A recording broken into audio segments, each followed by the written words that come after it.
नमस्कार. तर आताच राखी आणि तेजल बरोबर जेवणाचा कार्यक्रम झाला आणि त्याच्यावर एक कविता लिहिली. तर ती अशी आहे.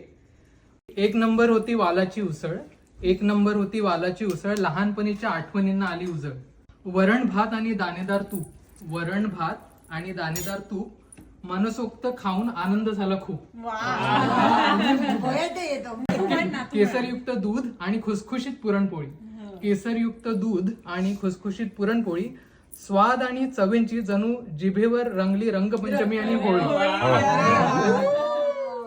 राखी आणि तेजल सवे, राखी आणि तेजल सवे, आम्ही मराठीची रंगली पंगत.